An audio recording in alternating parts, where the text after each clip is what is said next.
Assalamualaikum warahmatullahi wabarakatuh, teman-teman. Video ini pemikiran saya aja tiba-tiba kepikiran. Kita tuh sama driver ojol tuh sama, yaitu replaceable. Replaceable. Jadi kalau saya berhenti jualan di Shopee, berhenti jualan di TikTok, masih ada seller lain. Driver ojol juga gitu sama. Kalau Anda nggak mau ngojeknya, nggak mau ngojek di si A si B, masih ada yang ngantri, masih ada yang mau daftar. Kalau nggak mau ya silakan keluar aja. Alias kita tuh replaceable, artinya ya mudah digantikan oleh orang lain. Jadi ternyata dalam sisi ini seller online dan driver ojol ya sama-sama online ya. Seller online, ojek online, itu replaceable, artinya kita wajar banget kalau kita tidak didengarkan oleh yang punya platform atau oleh yang mengontrol ekosistem. Oke. Nah, sebenarnya saya bingung, bukan bingung ya. Saya nanya ke teman-teman.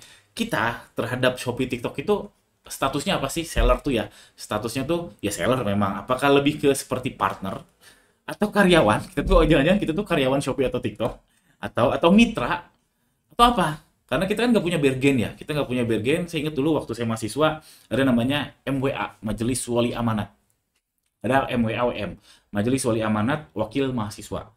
Jadi itu MWA itu terdiri dari rektor, kalau nggak salah rektor, dirjen, menteri, atau presiden ya. Yang intinya itu untuk musyawarah, majelis wali amanat. Jadi wali dari termasuk karyawan kalau nggak salah ada. Yang intinya kita itu kalau ada apa-apa itu bisa duduk bareng. Itu waktu saya mahasiswa. Kita seller online ini nggak ada bargain. Ada sih seller mental Shopee itu juga mungkin salah satu apa ya? Salah satu upaya kita menyampaikan aspirasi kita menjadi bargain.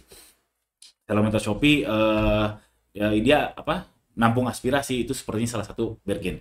Tapi apakah apakah ada impact-nya? Nggak tahu juga. Karena saya yakin para seller mentor juga merasakan kejepitnya.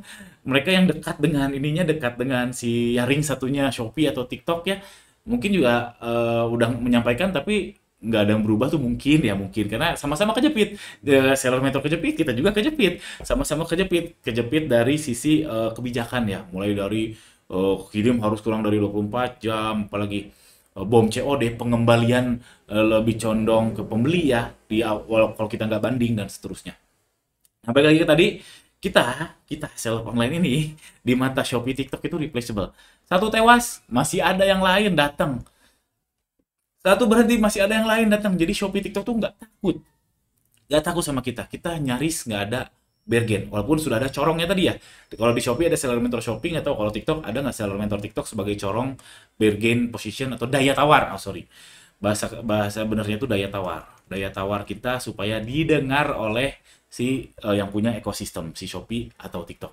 Jadi kita tuh gampang, tewas satu, datang satu, mati satu, tumbuh seribu. Shopee TikTok nggak takut kehilangan masing-masing dari kita. Lain soal kalau misalkan penjualan teman-teman udah 100M setahun ya. Cuman ya ini pada umumnya ya seller cimit-cimit kayak saya lah ya gampang banget dicari. Oke? Itu eh, posisi kita sebagai seller terhadap TikTok sama Shopee, pendapat saya. Tapi teman-teman perlu paham, ada di sisi lain. Sisi lain yaitu dari sisi buyer. Buyer itu sebetulnya Shopee atau TikTok tuh replaceable. Bagi buyer yang penting itu murah, cepat dan sebagainya. Jadi awalnya buyer tuh dengan platform Shopee, TikTok atau apalagi ya, Tokopedia itu replaceable. Jadi nggak harus belanja di Tokopedia terus, nggak kan? Nggak harus kan belanja di Shopee terus, nggak. Di TikTok nggak harus belanja di TikTok terus, nggak harus. Jadi sebetulnya Shopee TikTok itu awalnya ya, balik lagi awalnya adalah replaceable juga, alias Shopee TikTok nyaris bargainnya rendah juga di mata buyer. Cuman makin kesini memang hebatnya ya dunia startup itu menciptakan ketergantungan dari Shopee Pay, dari Cbank, dari Shopee SPay Later dan seterusnya. Itu untuk Shopee. Saya nggak tahu untuk TikTok membuat ketergantungannya apa. Kalau nggak salah ada TikTok Pay Later ya. Tapi arahnya akan ke sana.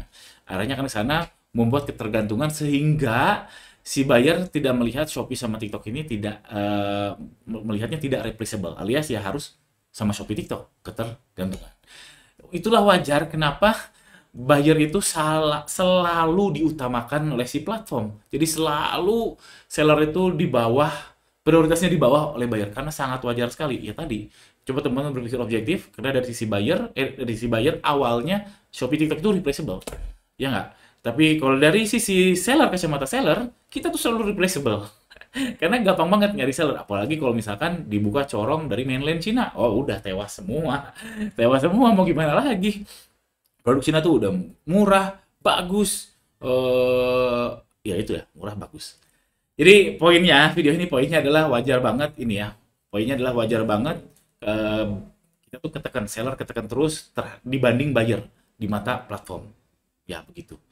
Eh, jadi teman-teman terima faktanya seperti itu. Kita saat ini nggak punya bargain, ya nurut aja.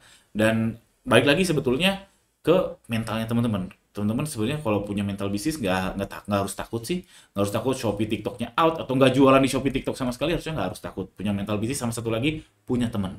Kalau teman-teman punya teman sama-sama pebisnis satu frekuensi, nggak perlu takut, nggak perlu takut untuk bangkrut atau nggak perlu takut. Makanya saya menginisiasi namanya MBGR nih. MBGR itu komunitas seller online. Jadi MBGR-nya insya Allah akan terus ada meskipun nanti Shopee-nya tutup mungkin atau TikTok-nya makin neken seller mungkin, MBGR-nya akan ada. Mungkin kita jadi jualan yang lain. Sangat-sangat mungkin kalau punya teman. Makanya kalau teman-teman nggak punya teman, Anda tidak punya teman, jarang keluar, selalu di rumah depan screen terus nggak punya teman, wah itu hati-hati tuh. Hati-hati sekali karena udah dari zaman kapan saya pribadi selalu dengar networking itu penting. Networking itu super duper penting. Cari teman, nggak harus di MBGR. Kalau mau join MBGR, cek aja di ganirosaki.com. Ada Telegram grupnya. Insya Allah tiap Jumat kita Zoom. Tiap Jumat sore ya, kita Zoom. Yaitu membuka networking kita. Dan dari saya pribadi, dari MBGR ini, oh banyak sekali kenal orang. Dan itu saya sekarang sangat merasa tidak takut bang. Simpelnya gini.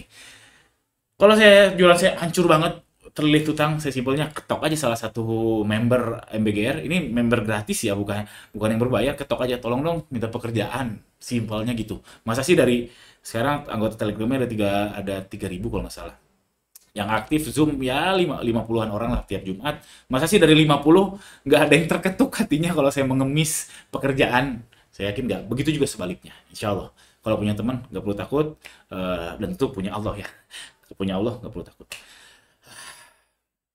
Itu aja video ini, mudah-mudahan ada manfaatnya. Buat teman-teman jangan lupa subscribe. Assalamualaikum warahmatullahi wabarakatuh.